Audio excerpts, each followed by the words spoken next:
गजपति जिला राउरकेला पुलिस को मिली बड़ सफलता। रात्रिकालीन पेट्रोलिंग और वारंट रेड समय पुलिस 9 क्विंटाल अर्थात 900 किलोग्राम गंजेई जबत करिछि।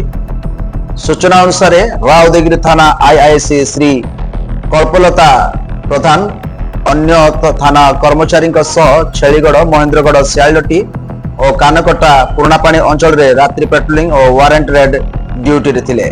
पेट्रोलिंग समय सियालटी ग्राम निकट में प्राय रात्रि 2टा समय सूचना मिलता जे पुरापाणी ग्राम पंचायत अधीन कदमूली ग्राम पछपट पहाड़िया जंगल रे बिक्री उद्देश्य विपुल परिमाण गंजेई लुचाई रखा जाइछि।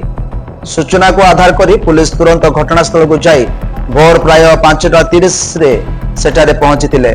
तलाशी बेले विभिन्न स्थान 30 टी जरी बैग मिलिथिला। बैग गुड़िकर गंजेईर गंध आसुथिबारु पुलिस सेगुड़ी को जगी रखिथिला। परे कार्यनिर्वाही मजिस्ट्रेट और ओजनकारी उपस्थित गंजेई ओजन करा जायतिला। जरी बैग बाद देई मोट 900 किलोग्राम 9 क्विंटाल गंजेई थिबा जना पड़िथिला। गंजेईर मूल्य 90 लाख रु ऊर्ध्व हो बोली सूचना मिली।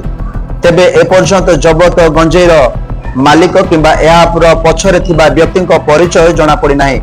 गंजेईर मालिक को चिन्हट करबा पई पुलिस पक्षरु तदंत जारी रही।